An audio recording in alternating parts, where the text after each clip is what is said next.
The night air felt different somehow, crisp with possibility or perhaps warning. I couldn't tell which. Standing outside the office building at 10 p.m., watching my boss lock up, I had no idea that simple question would change everything. "Can you walk me home?" 5 words that would unravel the careful threads I'd stitched together after my divorce. If you've ever stood at a crossroads without realizing it, you might understand why I'm sharing this story today. Before I continue, if you find yourself nodding along, please hit that like button and subscribe. This channel has become my lifeline, and your support means everything as I navigate this new chapter. My name is Claire Donovan, and 6 months ago, I was a freshly divorced 40-year-old woman with a mortgage I could barely afford and a heart I wasn't sure would ever feel whole again. 20 years of marriage dissolved in a courthouse on a Tuesday afternoon, leaving me with half the furniture, a wedding album I couldn't bear to look at, and the crushing realization that I needed to rebuild my entire life from scratch. The marketing firm where I worked became my sanctuary. Between client meetings and campaign deadlines, I could almost forget the emptiness waiting for me at home. My boss, Daniel Mercer, had been understanding throughout the divorce, offering flexible hours when I needed them for lawyer appointments and never commenting on the days I arrived with puffy eyes and concealer that couldn't quite hide the evidence of another sleepless night. Daniel was everything my ex-husband wasn't: attentive, thoughtful, and seemingly interested in what I had to say. At 45, he carried himself with the quiet confidence of someone who knew his worth without needing to announce it. His office door was always open, and gradually, our professional relationship had warmed into something that felt like friendship. "You don't have to do that," I said that night, watching him pull his coat tighter against the autumn chill. "I'm sure you have better things to do than babysit your emotional wreck of an employee." He laughed, the sound warming something inside me that had been cold for months. "Claire, you're many things, but an emotional wreck isn't one of them. Besides, it's on my way, and these streets get dark."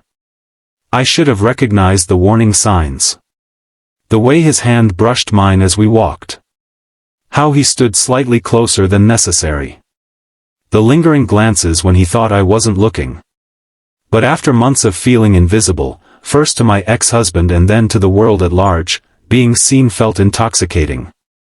His apartment was indeed on the way to mine, in one of those renovated industrial buildings with exposed brick and windows that stretched from floor to ceiling. "Nightcap?" he asked, keys already in the door. "Just as friends, of course." That, of course, should have been my second warning. But the thought of returning to my empty apartment, with its half-furnished rooms and echoing silence, made the decision for me. "Just one," I said, following him inside. His home was exactly what you'd expect from a successful creative director, minimalist but warm, with carefully chosen art and furniture that spoke of taste rather than trends. He poured us each a glass of whiskey, the amber liquid catching the light as he handed me the tumbler. "To new beginnings," he said, his eyes never leaving mine as we clinked glasses. We talked for hours that night, the kind of conversation that flows effortlessly from work to books to dreams deferred.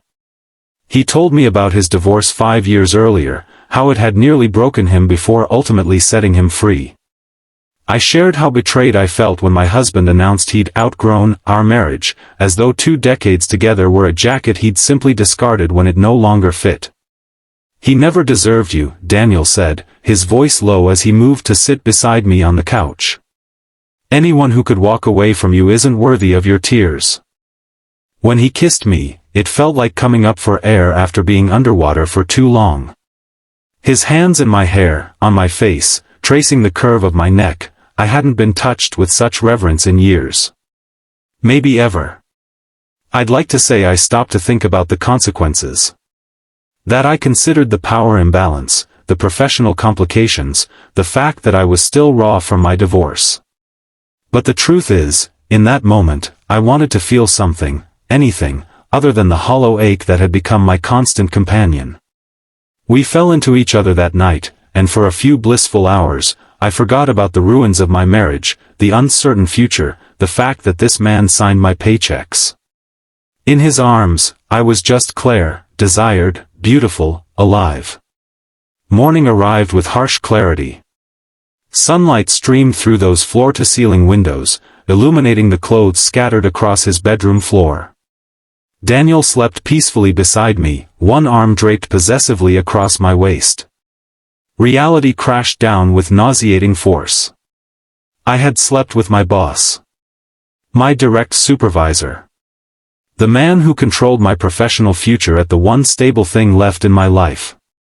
I slipped out of bed, gathering my clothes with trembling hands. Each item felt like evidence of a crime I hadn't meant to commit. By the time Daniel woke, I was fully dressed, sitting on the edge of the bed with my back to him. "Hey," he said, his voice still rough with sleep. "Where are you going?" "It's Saturday." "This was a mistake," I whispered, unable to look at him. "I can't do this." He sat up, the sheets pooling around his waist. "Claire, look at me. This doesn't have to be complicated." But it was already complicated. The moment I'd stepped into his apartment, I'd crossed a line I couldn't uncross. "I work for you, Daniel. You're my boss. So what? We're both adults. We both wanted this." I finally turned to face him, searching for any sign that he understood the position I was in. "And what happens on Monday? How am I supposed to sit in meetings with you, take direction from you, knowing what we did?" His expression hardened slightly. "I thought you were different. More adventurous." The word hit me like a slap. Adventurous? Is that what you think this is? Some middle-aged divorcee looking for an adventure? That's not what I meant. What did you mean, then? Because from where I'm sitting, this looks like a massive error in judgment that could cost me my job, my reputation, and what little self-respect I have left. I stood up, grabbing my purse from the floor. "I need to go." "Claire, wait." He caught my wrist, his grip firm but not painful. "Don't overthink this. We had a good time. We can keep having a good time. No one at work needs to know." The implication was clear, this wouldn't be a one-time thing. He wanted an arrangement, secret meetings, stolen moments, the thrill of the forbidden. And part of me, the part still desperate for connection, was tempted. But as I looked into his eyes, I saw something that chilled me. Not love, not even genuine affection. Just satisfaction. The look of a man who had gotten exactly what he wanted and expected to continue getting it. "I need to go," I repeated, pulling my arm free. "I'll see you on Monday." The walk home was a blur of self-recrimination. How could I have been so naive? So desperate for validation that I'd risk everything I'd worked for? By the time I reached my apartment, I'd cycled through every emotion from shame to anger to a strange, hollow resignation. Monday arrived with brutal swiftness. I dressed with particular care, armor against what was to come. The office felt different, charged with an energy I couldn't name. Daniel's door was closed, unusual for him, and I felt a small measure of relief. Maybe we could both pretend nothing had happened. Maybe this wouldn't be the disaster I feared. That hope died at the weekly team meeting. Daniel was all smiles and professional distance, but I caught the way his eyes lingered when he thought no one was looking. The private jokes, the subtle references only I would understand. To everyone else, he was the same charismatic leader he'd always been. But I saw the game he was playing. After the meeting, he asked me to stay behind. "I think we should talk about the Anderson campaign," he said once we were alone. His hand brushed mine as he passed me the file, a touch that could be dismissed as accidental but we both knew wasn't. "I've been thinking," he continued, leaning against the conference table too close to my chair. "You've been doing exceptional work lately. There might be an opportunity for advancement coming up. Senior account manager. It would mean a significant raise." The implication hung in the air between us. This wasn't about my work performance. This was about what had happened Saturday night, and what he hoped would happen again. "I appreciate the consideration," I said carefully, "but I'd prefer to be evaluated on my professional merits alone." His smile never faltered, but something cold flickered in his eyes. Of course. I just thought you might be interested, given your situation. My situation. My divorce. My financial struggles. All things I'd confided in him, now being used as leverage. The weeks that followed were an exercise in endurance. Daniel never crossed any obvious lines, he was too smart for that. Instead, it was death by 1,000 cuts, projects reassigned without explanation, my ideas dismissed in meetings, subtle comments that undermined my confidence. Nothing I could point to as retaliation, but the message was clear, I had rejected him, and now I would pay the price. I considered reporting him, but what would I say? That I'd slept with my boss and now regretted it? That he was punishing me professionally because I wouldn't continue the relationship? Without evidence, it would be his word against mine, and he had seniority, respect, and power on his side. 2 months after that fateful night, I was called into HR, complaints had been filed about my attitude and difficulty collaborating. Daniel sat across from me, his expression a perfect mask of professional concern as the HR director outlined the issues. This is the first I'm hearing of any problems with my performance, I said, fighting to keep my voice steady. I've consistently met or exceeded my targets. This isn't about your work product, Claire, Daniel said, his tone gentle but his eyes hard.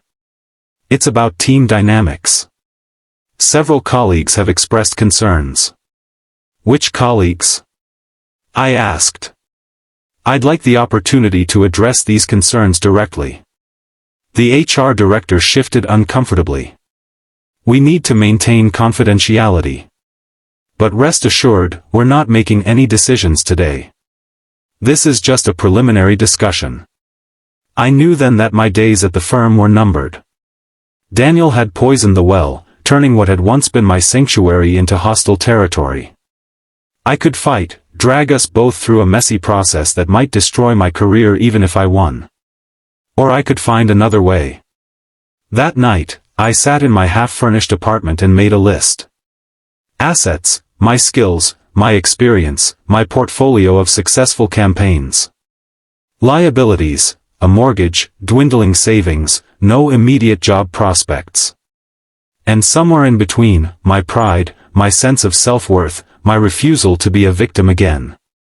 I called Mara, my closest friend from college who had started her own boutique marketing agency across town. We hadn't spoken much since my divorce, another casualty of retreating into myself, but she answered on the second ring. I need advice, I said, skipping the pleasantries. And possibly a job. To her credit, Mara listened without judgment as I outlined the situation, omitting only the most intimate details. When I finished, the silence stretched between us. You know I can't match what you're making now, she finally said. We're still building. I know. And you'd be taking a step back, title-wise. At least initially. I understand.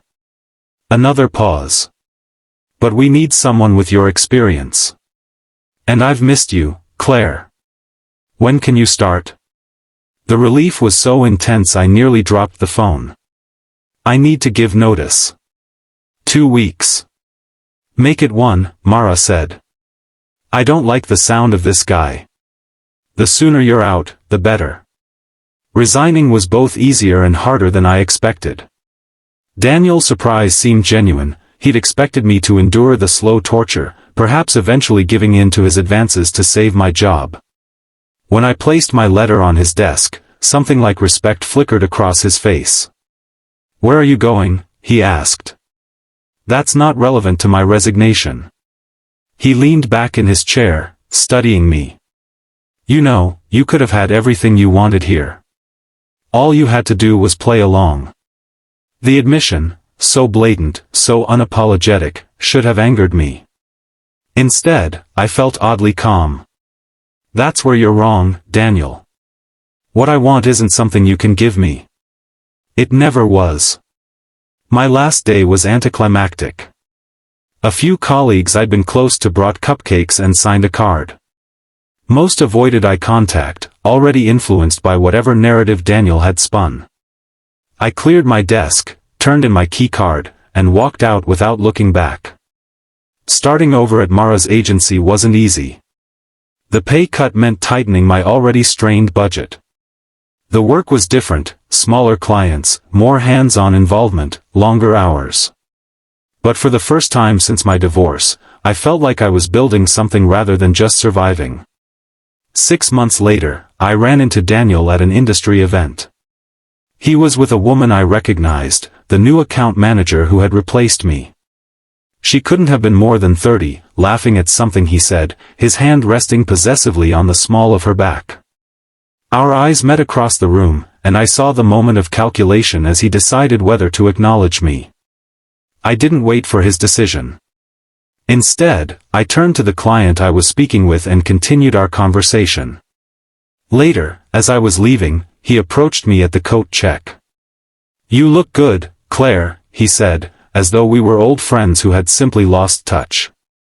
"How's the new job?" "Better than I could have imagined," I replied, and meant it. "How's the Anderson campaign going?" A flicker of surprise crossed his face. He hadn't expected me to be so direct. "We lost the account, actually. Creative differences." I nodded, unsurprised. Anderson had always appreciated my approach to their brand. "That's unfortunate." "Well, good seeing you, Daniel." As I turned to leave, he caught my arm, that same proprietary gesture from months ago. "You know, I sometimes think about that night. What might have been." I looked pointedly at his hand until he released me. "I don't." It wasn't entirely true. I did think about it, not with longing, but as a lesson learned at great cost. About boundaries, self-respect, and the courage to walk away from situations that diminish you, no matter how tempting they might seem in moments of vulnerability. That night changed me. Not because of what happened between us, but because of what happened after. Because I had faced one of my greatest fears, starting over, again, and discovered I was stronger than I knew. Today, 2 years later, I'm a partner at Mara's agency, which has tripled in size. I'm dating someone who respects my boundaries and celebrates my success without trying to control it. My apartment finally feels like home, filled with furniture I chose and memories I'm proud of. And Daniel? Last I heard, he was asked to resign after multiple complaints from female employees. The woman I saw him with that night eventually spoke up, and her courage inspired others to do the same. Sometimes justice arrives on its own timeline. If you're watching this and something in my story resonates with you, if you're standing at your own crossroads, wondering whether to say yes or no to something that doesn't feel right, remember this: the hardest paths often lead to the most beautiful destinations. Trust your instincts. Protect your peace. And know that starting over isn't failing, it's giving yourself another chance to get it right. Thank you for listening to my story. If it meant something to you, please like this video and subscribe to the channel.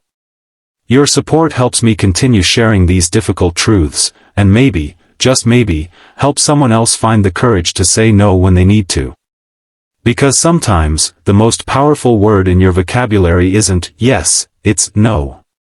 And learning when to use it might just save you from walking someone home who was never going to walk you back.